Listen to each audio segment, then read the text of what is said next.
Poached എഗ്ഗും ഗുവാക്കാമോളയും ചേർത്ത് തയ്യാറാക്കുന്ന ഒരു സാൻഡ്വിച്ചിൻ്റെ റെസിപ്പി നോക്കാം. അതിനുവേണ്ടി ആദ്യം ബ്രെഡ് ടോസ്റ്റ് ചെയ്തെടുക്കാം. ഗീയോ ബട്ടറോ ആഡ് ചെയ്തിട്ട് ടോസ്റ്റ് ചെയ്യുകയാണെങ്കിൽ നല്ലൊരു ഫ്ലേവർ കിട്ടും. ഇനി വാട്ടർ ബുൾസൈ അഥവാ പോച്ച്ഡ് എഗ്ഗ് തയ്യാറാക്കുന്നതിന് വേണ്ടിയിട്ടുള്ള വെള്ളം ബോയിൽ ചെയ്യിപ്പിക്കുക. എഗ്ഗ് ചേർത്ത് കൊടുക്കാം. അടച്ച് വെച്ച് കുക്ക് ചെയ്തെടുക്കാം. ഗുവാക്കാമോളയ്ക്ക് വേണ്ടിയിട്ടുള്ള അവക്കാഡോ കട്ട് ചെയ്തെടുക്കാം.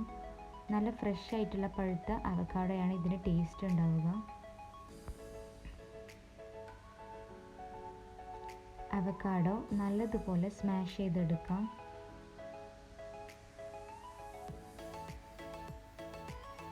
സ്മാഷ് ചെയ്തിട്ടുള്ള അവക്കാഡോയിലേക്ക് ചെറിയ ഒരു സൈസ് ഒനിയൻ ചോപ്പ് ചെയ്തതും ടൊമാറ്റോയും ചേർത്ത് കൊടുക്കാം.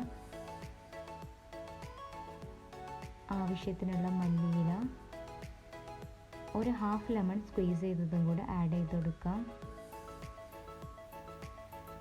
ആവശ്യത്തിനുള്ള ഉപ്പ്, പെപ്പർ പൗഡർ, ചില്ലി ഫ്ലേക്സ് എന്നിവയെല്ലാം ചേർത്ത് നല്ലതുപോലെ മിക്സ് ചെയ്തെടുക്കാം. ഇനി ടോസ്റ്റ് ചെയ്തിട്ടുള്ള ബ്രെഡിലേക്ക് സ്പ്രെഡ് ചെയ്ത് കൊടുക്കാവുന്നതാണ്.